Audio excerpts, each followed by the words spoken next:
આમ અને આખા શરીરનો દુખાવો, સવારે જાગો ત્યારે શરીર એકદમ ભારે અને જકડાયેલું લાગે છે, તો આ વાત ખાસ સમજી લો આજે. જો ખોરાક બરાબર પચે નહીં તો શરીરમાં આમ એટલે કે કાચો રસ અને ઝેરી તત્વો બને છે એમાંથી, અને આ ઝેર સાંધાઓમાં અને નસોમાં જમા થઈ અને ભયંકર દુખાવો પેદા કરે છે અને સોજો પેદા કરે છે. મોડે સુધી જાગવું અને ભૂખ વગર જમવું એ આ સ્થિતિને વધારે બગાડે છે, અને વજન ઘટાડવું અને પાચન સુધારવું એ આ પીડામાંથી મુક્તિનો એક ઇલાજ છે.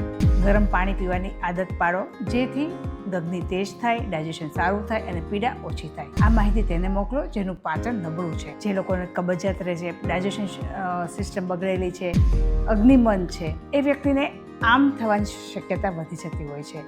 દહીં એ અભિસંધિ કીધું છે, અને દહીં એ આમ વધારવામાં એક મોટું કારણ બતાવવામાં આવ્યું છે. તો જે વ્યક્તિને દુખાવો થતો હોય, આમને લીધે દુખાવો થતો હોય, તો એનો દુખાવાના સિમ્ટમ્સ સાવ અલગ હોય છે, અને આમની સમસ્યાનો ઉપાય પણ સાવ અલગ હોય છે. જ્યારે આમથી દુખાવો થતો હોય ત્યારે મેઇન એમાં ઉપવાસ, પંચકર્મ ટ્રીટમેન્ટ અને ખોરાક અને આપણે અગ્નિને મજબૂત કરવો એ જ એક ઉપાય હોય છે.